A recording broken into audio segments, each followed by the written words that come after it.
Hello students, welcome you all in our today's lesson.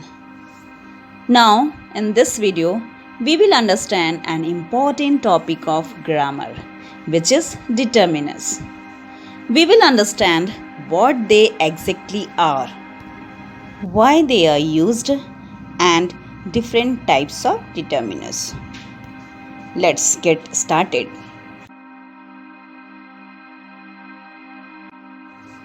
Determiners are words placed in front of a noun to make clear what the noun refers to. आखिर noun किस चीज को refers कर रहा है, इसको निर्धारित करने वाले शब्द को ही हम अपने ग्रामर में बोलते हैं डिटर्मिनस, अर्थात निर्धारित करने वाला शब्द. They all come at the beginning of noun phrases and usually we cannot use more than one determiners in the same noun phrases. अभी कुछ बच्चों को हो सकता है noun phrases का मतलब नहीं मालूम हो. A group of words with a noun as its a main part. ये अगर हमारे पास में सिर्फ जैसे हम राम बोल दिए तो हम लोग इसको जानते हैं कि हाँ ये आपका एक नाउन है करके. अब यहाँ पर नाउन जो है वो एक से ज़्यादा शब्द भी हो सकते हैं, जैसे कि माई पेन. इसमें पेन जो है वो आपका नाउन है एक सिंगल नाउन में, लेकिन माई पेन ये भी तो आपका नाउन ही हुआ ना, तो यहाँ पर दो वर्ड आ रहे हैं तो इसीलिए ये नाउन फ्रेजेस में आ जाएगा. This ceremony, any question, that jar, a lot of food, a disappointed parent, इस टाइप का. मतलब एक से ज़्यादा वर्ड हैं लेकिन वो नाउन में काउंट हो रहे हैं, सब्जेक्ट में काउंट हो रहे हैं, तो इनको हम नाउन फ्रेजेस कहते हैं.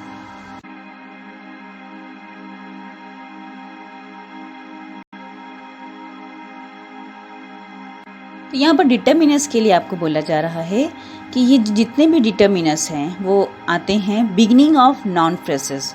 बिगिनिंग मतलब शुरुआत. And usually we can not use more than one determiners. We can not use, हम नहीं कर सकते use more than one determiners in the same noun phrases. एक अगर हम नाउन फ्रेसेस यूज़ कर रहे हो तो आप उसमें एक से ज़्यादा डिटर्मिनर्स हम यूज़ नहीं करते हैं. हम इसे ऐसे भी समझ सकते हैं, a determiners is a word placed in front of a noun to specify quantities like one dog, many dogs, or to the clarify what the noun refers to, my dog, that dog, the dog.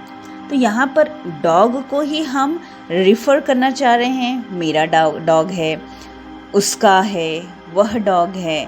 आप एक निर्धारित कर रहे हो, dog ही आपने word use किया है, लेकिन यहाँ पर my dog, that dog, the dog आ रहा है ना, तो ये सारी जो माई, दैट, द, वन ये लगाया आपने, यही आपके डिटर्मिनस वर्ड्स हैं.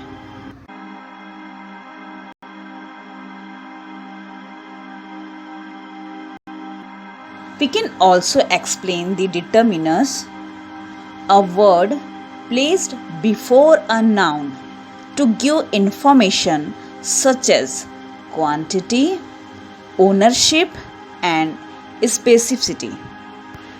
Quantity. She has 2 dogs and many cats. यहाँ पर क्वांटिटी बताई जा रही है, 2 डॉग हैं और बहुत सारे कैट हैं, तो उनकी क्वांटिटीज़ बताई, मतलब मात्रा. Ownership, our dog annoyed her dog. तो यहाँ पर मेरा डॉग, उसका डॉग आ रहा है, तो ये ओनरशिप को बता रहा है कि वो किसका है करके. और स्पेसिफिसिटी, दैट डॉग स्पेसिफाई कर रहे हैं कि वह dog is the dog we saw yesterday. हम किसी और डॉग की नहीं बोल रहे हैं, हम उस डॉग के बारे में बात कर रहे हैं जिसको हमने कल देखा था. तो हमने वहाँ पर स्पेसिफाई किया है कि वो डॉग कौन सा डॉग जिसको हमने कल देखा था. तो ये आपका स्पेसिफिसिटी के थ्रू हमने इस नॉर्मली हम 3 टाइप से इस डिटर्मिनर्स को बोल रहे हैं, क्वांटिटी के थ्रू, ओनरशिप के थ्रू और स्पेसिफिसिटी के through.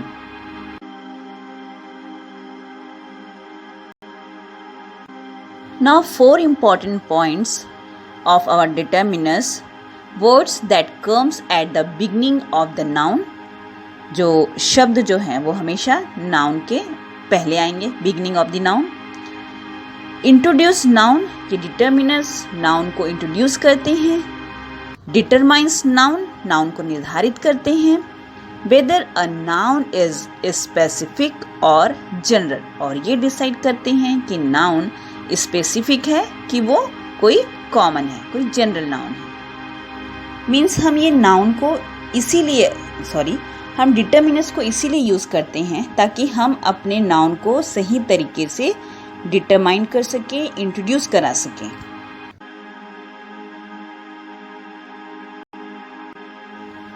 Types of determiners: article, possessive, demonstrative, numerals, ordinals and quantifiers.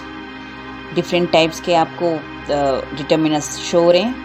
Article हम बचपन से पढ़ते हैं, बट फिर भी आर्टिकल में बहुत सारे कन्फ्यूजन्स रहते हैं। आर्टिकल भी आपका डिटर्मिनर्स ही है जो हम यूज़ करते हैं ए, एन एंड द। अभी हम आज के इस लेसन में आर्टिकल के बारे में ही अच्छे से एक्सप्लेन करेंगे उसको। हम और भी पढ़ेंगे नेक्स्ट वीडियोस में। पोसेसिव टाइप के, जिसमें माई, योर, मतलब वो हमारे ये पोसेसिव जो है वो ओनरशिप में ही आ जाएगा कि my, your, his, her, its, your, our, whose, है ना। तो ये किसका है, उसका है, हमारा है, ऐसा बोलने से वो ओनरशिप बता रहा है। तो ये जो डिटर्मिनर्स है वो इसके अंदर आते हैं। Demonstrative, this, that, these, those, ये डेमोस्ट्रेटिव के अंदर है। न्यूमेरल्स में तो क्लियर है कि 1 2 3 4 आ रहा है। ऑर्डिनल्स में हम न्यूमेरल्स कोई 4, 2, 3, 4 ऐसा बोलते हैं, तो वो ऑर्डिनल फॉर्म होता है नंबर्स का। क्वांटिफायर्स, मात्रा बताना, a few, many, much, lots of, any, some, है ना, ये आपका क्वांटिफायर्स है जिसमें हम मात्रा को बताते हैं। तो ये सभी से ही आपका डिटर्मिनर्स, सभी को अच्छे समझेंगे, उसको प्रैक्टिस करेंगे तो आपको डिटर्मिनर्स आपका कंप्लीट होगा।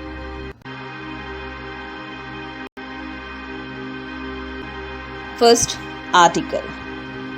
The article are the words a, an and the. They define whether something is specific or unspecific. तो specific में a है, n है, तो यहाँ पर आप उसको एक से ज़्यादा बताना चाह रहे हो कि एक बताना चाह रहे हो, एक तो ये होगा। दूसरा चीज़, आपका ये चीज़ जो है वो निर्धारित है, पहले से हम उसके बारे में चर्चा कर चुके हैं, डिस्कस कर चुके हैं कि नहीं, वो भी ये बताता है। तो यहाँ पर इसके थ्रू हम बोल सकते हैं there are 2 types of article. First one is definite article, जिसमें हम द को यूज़ करते हैं, और second one is indefinite article, जिसमें हम ए एंड एन को यूज़ करते हैं। Let's explain the definite article. The is called the definite article. It defines its noun as something specific. Example: something previously mentioned or known, something unique, something being identified by the speakers. इसका meaning क्या हुआ है कि हम the का जो use कर रहे हैं, जिसको हम डेफिनेट आर्टिकल के रूप में मान रहे हैं, मीन्स जिसका यूज हम जब जो नाउन यूज कर रहे हैं उसके बारे में हम प्रीवियसली मेंशन्ड है वो, या हम उसको पहले से ही जानते हैं, वो नोन चीज है हमारे लिए। समथिंग यूनिक, या फिर वो पूरा यूनिक हो, मतलब अद्वितीय हो, जैसे आप लोग नॉर्मली बोलते हैं ना द सन, द मून, तो ये पूरा यूनिक ही होगा, पूरे ब्रह्मांड में वो एक ही है, तो इसीलिए वहाँ पर द यूज करते हैं। Something being identified by the speaker, और ऐसा कोई हम जो नाउन यूज कर रहे हैं जो आइडेंटिफाइड किया गया है, जो स्पीकर है जो वहाँ पर बोल रहा है वो आइडेंटिफाई कर सका है, तो इसीलिए वहाँ पर वो द का यूज करेगा। जैसे एग्जाम्पल देखते हैं, दिस इज द लेक। अब दिस इज द लेक, अब लेक जो है वो जो स्पीकर है वो उसको प्रीवियसली स्पेसिफाइड लेक है, उसके लिए this is previously specified lake, it's already known to the reader, है ना, जिसको हम पहले से ही जो रीडर है वो जानता है, इसीलिए वहाँ पर वो द का यूज कर रहा है।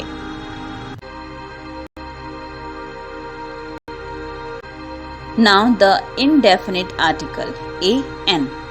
A and an are called the indefinite article. They define their noun as something unspecific.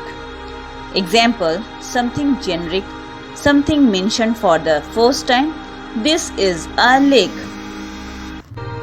अगर हम बोल रहे हैं this is a lake, इसका मतलब क्या है कि ये हमको पहले से पता नहीं है.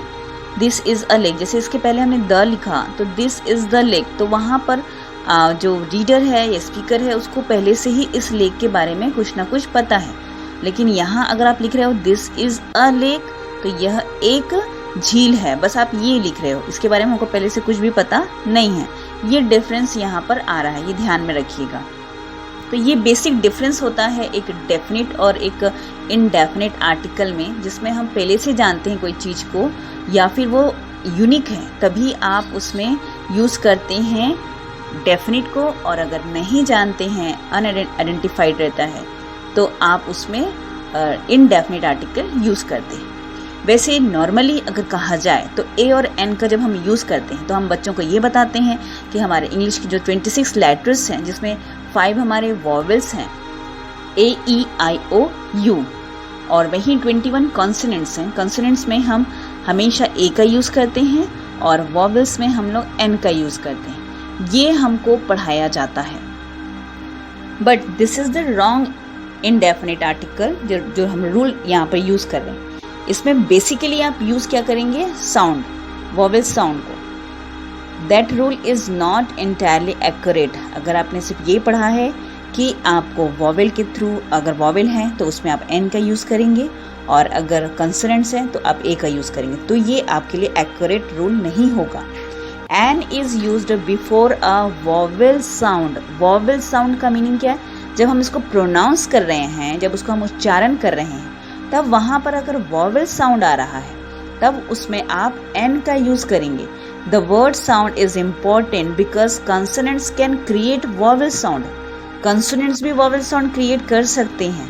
फॉर एग्जाम्पल आपने बोला HOUR, अर, हम इसको यूज़ क्या करेंगे, अर, जबकि इसमें H जो है वो आपका कंसोनेंट है, लेकिन ये आपका क्या है, व्यंजन है. लेकिन हम जब इसको उच्चारण कर रहे हैं तो इसमें हम अर बोल रहे हैं, अ आ रहा है. मालूम है ना आप लोगों को वॉवेल क्या होते हैं हिंदी में, अ से आहा तक. तो वो अ से आहा अगर आ रहा है, अ से आहा तक का कोई भी वर्ड आ रहा है तो वो आपका वॉवेल है. और वैसे ही HONEST, ऑनेस्ट, आप इसको हॉनेस्ट नहीं पढ़ते, आप इसको ऑनेस्ट पढ़ते हो. तो जब उच्चारण कर रहे हैं, प्रोनाउंस कर रहे हैं, तो यहाँ पर जब हमारा वो वॉवेल साउंड दे रहा है तब हम वहाँ पर इसमें ए का यूज़ ना करके हम एन का यूज़ करेंगे. इसलिए यहाँ पर बेसिकली कहा गया है कि जब आप यूज़ करते हैं तो आप साउंड्स को देखेंगे, वॉवेल साउंड को देखेंगे, कंसोनेंट साउंड को देखेंगे. A is used before a consonant sounds. Example, unicorn. आप जब इसको रीड कर रहे हैं, यूनिकॉर्न, जब उसका उच्चारण कर रहे हैं तो यहाँ पे य आ रहा है, और जबकि आपको दिखाई दे रहा है यू से स्टार्ट हो रहा है. यू इज़ वॉवेल, हम इसको प्रोनाउंस कर रहे हैं तो यूनिकॉर्न, य आ रहा है. य जो होता है वो कंसोनेंट है. मीन्स आप इसमें साउंड्स के अकॉर्डिंग यूज़ करेंगे हमेशा. तो आप इसमें क्या यूज़ करेंगे, A. United, A. One of, ये सारे वर्ड्स में स्टार्टिंग में आपके वॉवेल हैं, बट आप यूज़ क्या करोगे, ए, बिकॉज हम जब प्रोनाउंस कर रहे हैं तो यहाँ पर वो यूज़ क्या कर रहा है, कंसोनेंट्स को.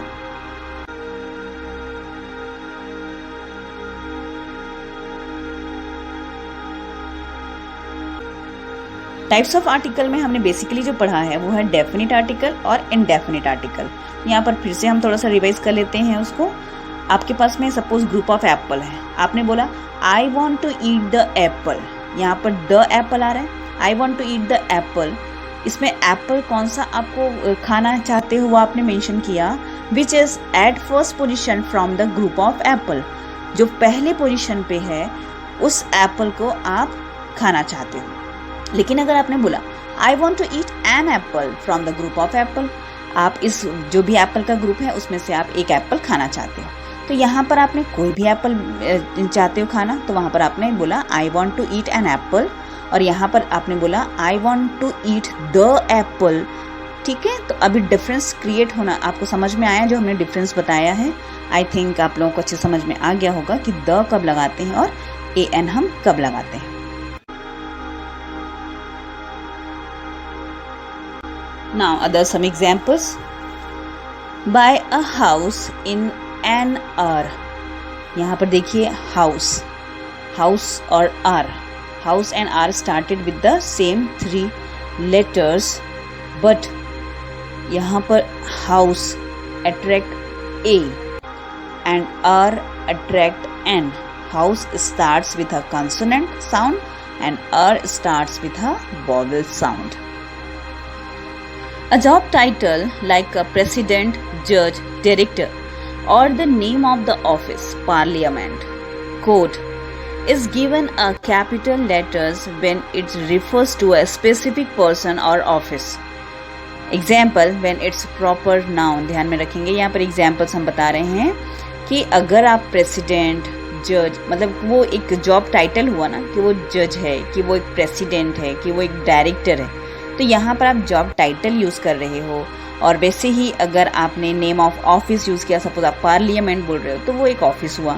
तो यहाँ पर is given a capital letter, है ना, उसको आप यूज़ किस में कर रहे हो, कैपिटल लेटर में, when it's refers to a specific person, क्योंकि वो एक स्पेसिफिक पर्सन के लिए यूज़ हो रहा है।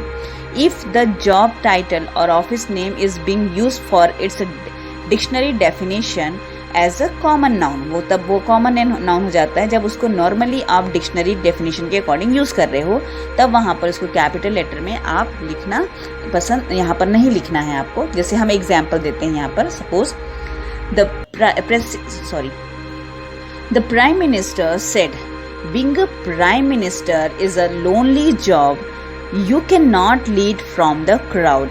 अब यहाँ पर प्राइम मिनिस्टर कह रहे हैं, क्या कहते हैं, तो ये जो प्राइम मिनिस्टर आपने यूज़ किया, तो यहाँ पर आप कैपिटल लेटर्स में लिखे हो प्राइम मिनिस्टर, तो ये जो प्राइम मिनिस्टर है उसके सामने आपने क्या लगाया है, द, और जो अंदर में आपने जब लिखा है नीचे प्राइम मिनिस्टर में, वहाँ पर आपने लिखा है अ।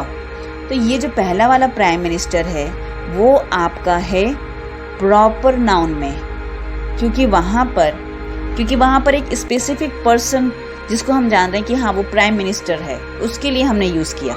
लेकिन जब अंदर में बोला गया being a prime minister is a lonely job, you can not read, तो ये यहाँ पर जो अंदर में यूज़ हो रहा है प्राइम मिनिस्टर वर्ड, वो यहाँ पर एक सभी के लिए हो रहा है, जो भी प्राइम मिनिस्टर वहाँ पर होगा उसके लिए है, किसी एक पर्टिकुलर की नहीं है। जब प्राइम मिनिस्टर ने कहा बोल रहे हैं तो वो एक पर्टिकुलर के लिए हो गया, लेकिन अंदर में बीइंग अ प्राइम मिनिस्टर बनने के लिए जब बोला जा रहा है, तब वहाँ पर वो चीज़ कोई भी जो प्राइम मिनिस्टर बनेगा उसके लिए बोल रहे हैं, is a lonely job, you can not lead from the crowd, आप उस क्राउड में भीड़ में उसको लीड नहीं कर सकते करके। तो ये हर एक प्राइम मिनिस्टर के लिए हो गया, तो वो वहाँ पर एक कॉमन नाउन की जैसा बिहेव करेगा, और उस समय हम उसको ए का यूज़, वहाँ पर हम उसके सामने ए का यूज़ करेंगे। That is the difference between definite and indefinite article. There are some examples of different kinds of determiners.